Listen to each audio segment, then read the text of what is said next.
Gotta hand it to Apple. There's been nothing really so satisfying as reviewing a film on April 1st called Tetris. The fact that this is a reality, the fact that I could actually come on here and do a Tetris movie review, and it's not an April Fool's Day joke. That was the perfect release date. That's all I gotta say. Like, I feel like that was the perfect release date for Tetris is release it right before April Fool's Day, so people aren't really sure. Is it really a Tetris movie? Yeah, there is.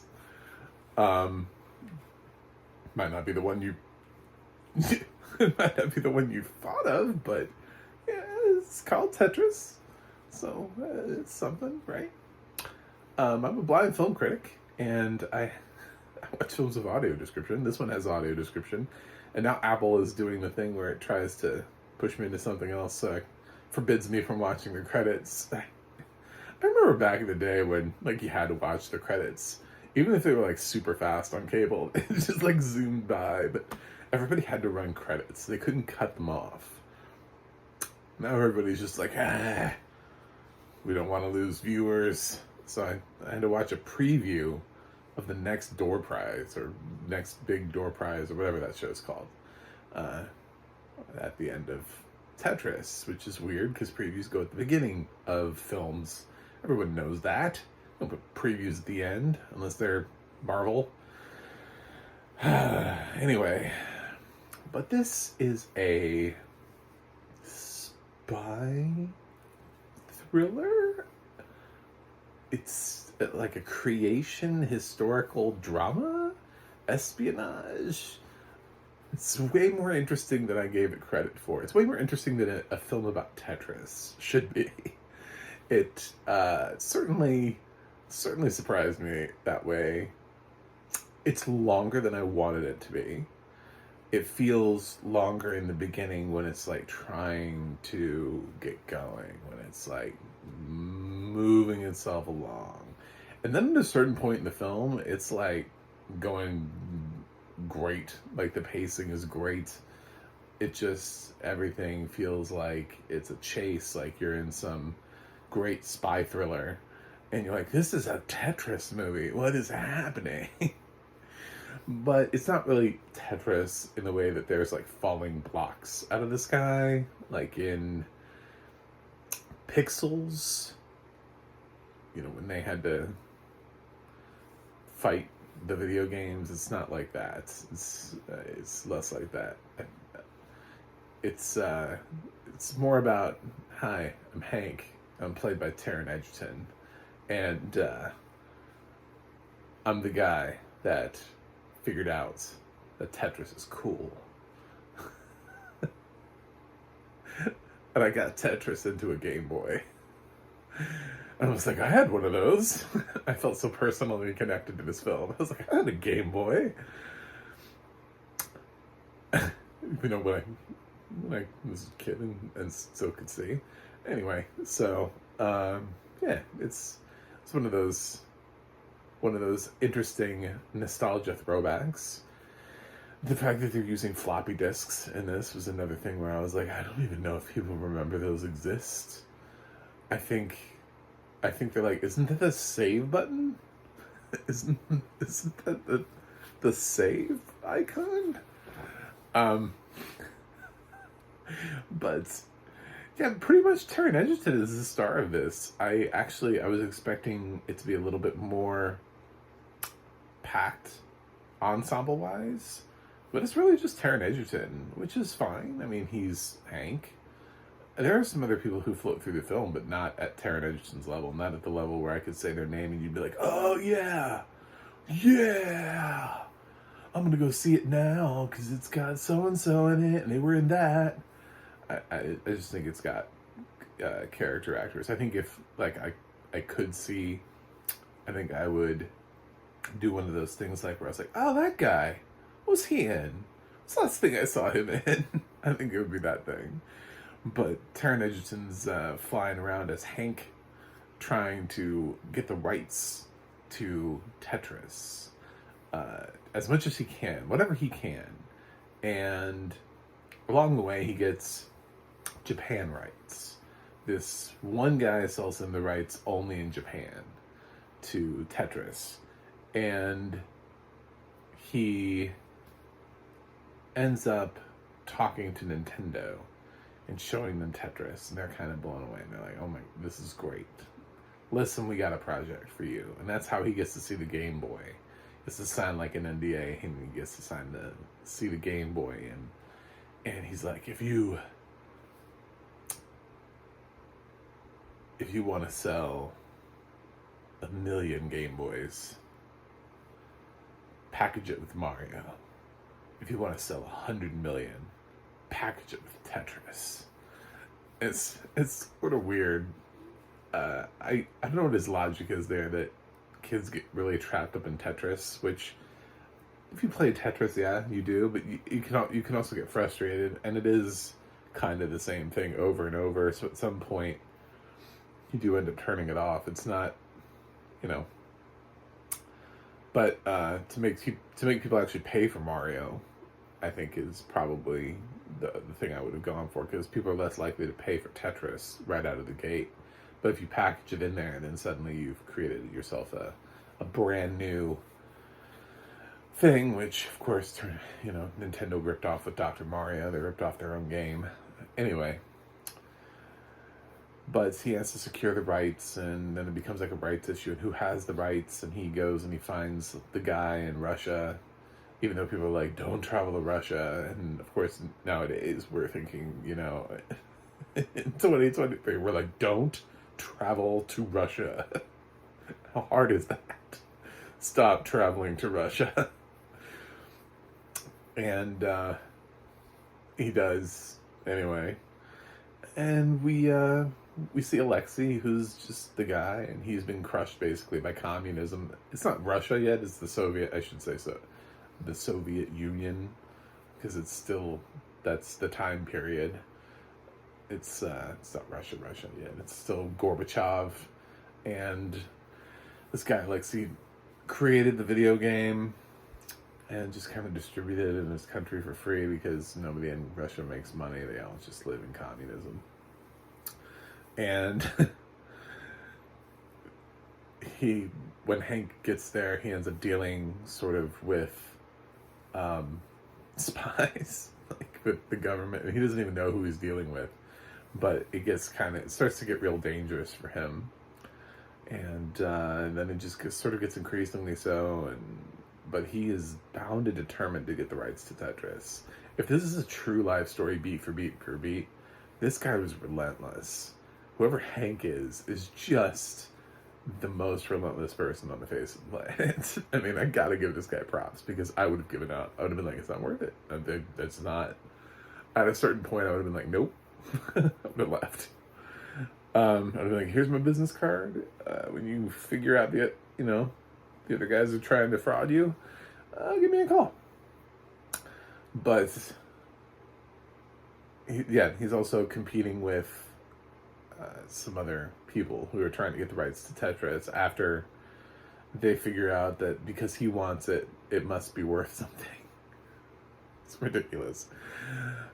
Which actually leads us to Toby Jones, who I should say, there was at least another person in the film who I recognized as an actor. And while I thought he was a little bit better used more recently in Empire than this film, but, that's Toby. He could either have a huge part or a small part. It just depends. It depends on the film. It depends on the need. Here, he's got like a mid-sized part. So, yeah, I mean, overall, I was fairly surprised with the film, because it wasn't what I expected it to be. At least for me, being blind, when I was hearing these trailers that kept popping up. The first time I heard Tetris, like the name Tetris, I was like, there's a Tetris movie? I had no idea. I totally had missed like all Hollywood bulletins on this. I had no idea there was a Tetris movie. And I just heard like, it's the final countdown. I immediately, this is like, I have to be, this is like in my top 10 for the year. I mean, I have to see this film. I have to see how they made a film called Tetris. And now I know. You don't make it about, you don't try to adapt the game, where you have like an L-shaped block and a square block, and they're best friends, and then so one day they drop on top of each other and they explode. um, you don't do anything like that. You make this. You make it about the how Tetris came to be. That's what the film is about. You show people why Tetris is cool, why Tetris was popular, why it's so prevalent, why everybody knows the name Tetris, where it came from, all that kind of stuff. So it's one of those sort of historical games. And I think it's the same thing. Forever, I kept hearing that they were going to make a Grand Theft Auto game, and that basically sounded like how they wanted to make the Grand Theft Auto game. It was like about the founding of Rockstar, and the guy that came up with the concept for Grand Theft Auto. So that never happened. It was supposed to have like Daniel Radcliffe in it. It still hasn't happened. I don't know if it's in development hell, or I don't know what happened to it, but that was a project that was around a while ago, and it seemed like they were like, well, we don't know how to make a Grand Theft Auto movie. Well, we can make a movie about the founding of Grand Theft Auto. And I think people were like, that'd be boring. And then the Tetris people were like, wait a minute, we're on to something.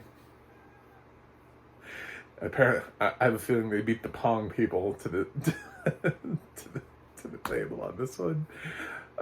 Pong would be the next greatest movie to be made out of this. Taron Egerton's fine here. It's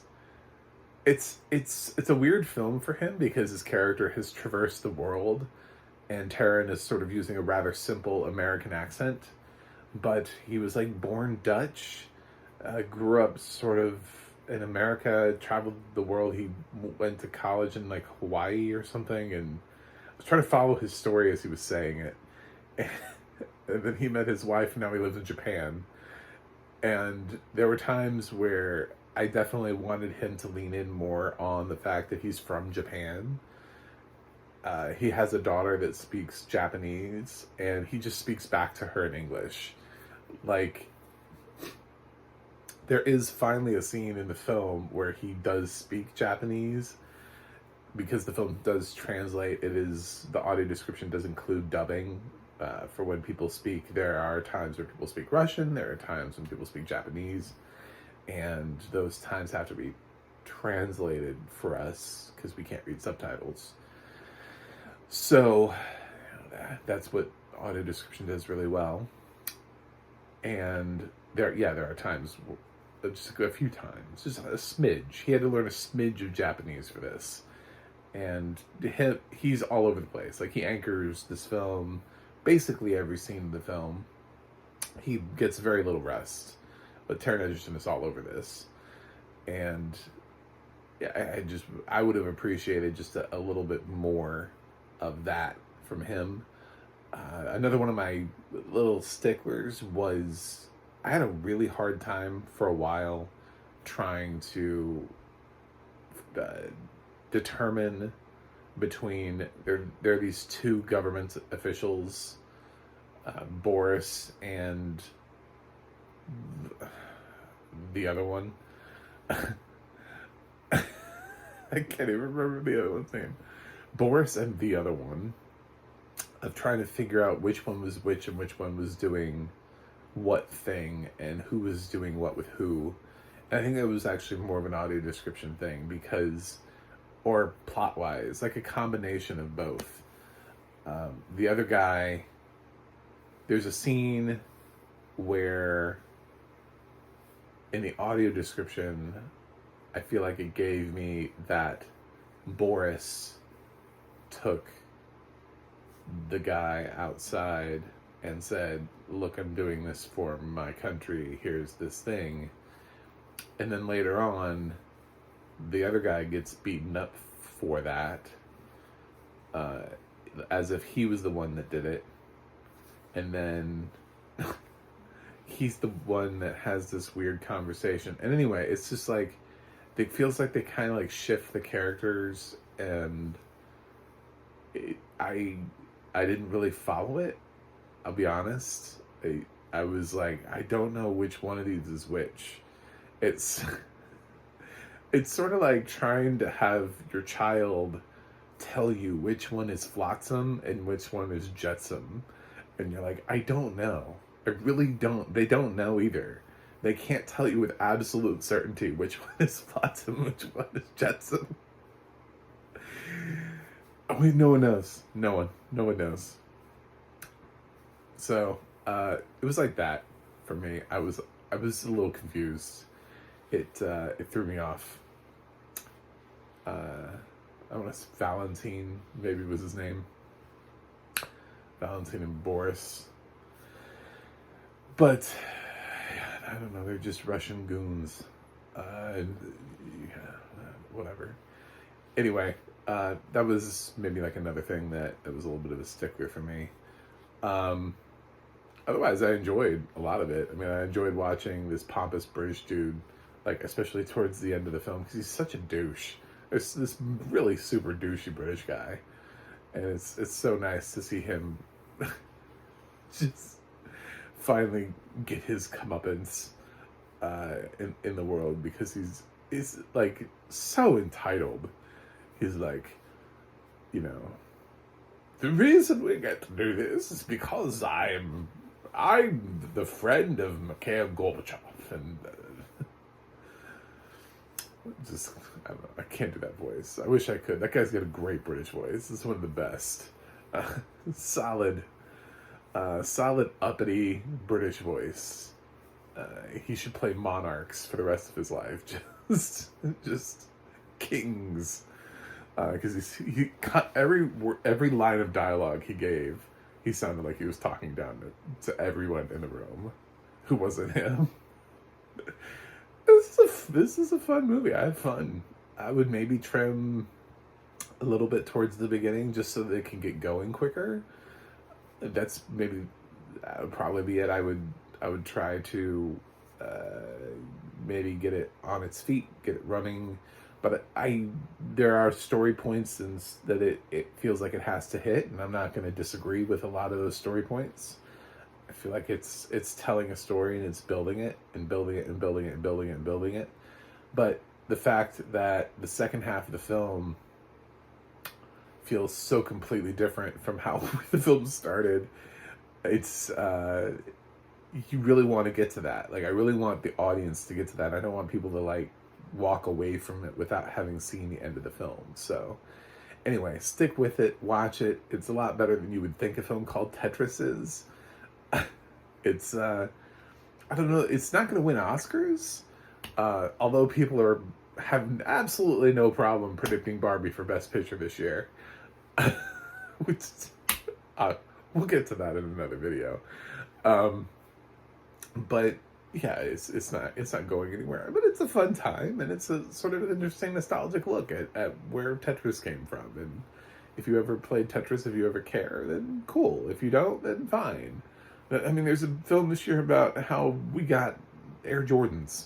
You know, it's just nostalgia is a thing, and if they can hit you with it, then they're going to hit you with it. So this is basically the Apple equivalent of Air or Barbie. Basically, they're all sort of in the same nostalgia boat for you this year. Anyway, so I like Tetris. I didn't love it. I thought it was fun, and considering I expected nothing from Tetris, because I mean, how do you expect something from a film called Tetris? It was either going to be silly and stupid, or it had to be something completely different. And it was something completely different. And I respect it for that. It's a little less than perfect, though. And I'm going to give Tetris a B+. I will say bonus points for actually using Final Countdown within the movie. Instead of just thinking, oh, this would be cool to put in the trailer. No, they actually do use it in the film. They actually do use Final Countdown in the film. So, in case you're thinking it's so iconic, You keep hearing that trailer over and over and over, and you're like, that's probably just for the trailer. Nope, no, they use Final Countdown in the movie too. So, pretty effectively too, if I'm being honest. That's it. That's what I got. So if you could subscribe, that'd be great. And I will continue to review films with audio description. I want to keep trying to talk about audio description until the industry keeps putting it. I want them to put it on everything. Describe everything. Everything. I shouldn't have to wonder whether or not my film is going to be accessible. And you can go to my website, MacMovieGuy.com, for more from me. You can follow me on Twitter or Instagram at MacMovieGuy. You can go to the Audio Description Project, adp.acb.org. It'll let you know what has audio description and where you can watch it. And you can go to the ADNA.org. That's the ADNA.org. It'll let you know who's working on the narration for your favorite films and television series. I think this is Laura Post. I don't want to claim it totally because I don't know. But if I had to guess based on my worldly knowledge of voices, I'm going to guess Laura Post is the narrator here. So that's my guess for the day. Thanks for watching. I will be reviewing something else for you guys, and see you on the other side.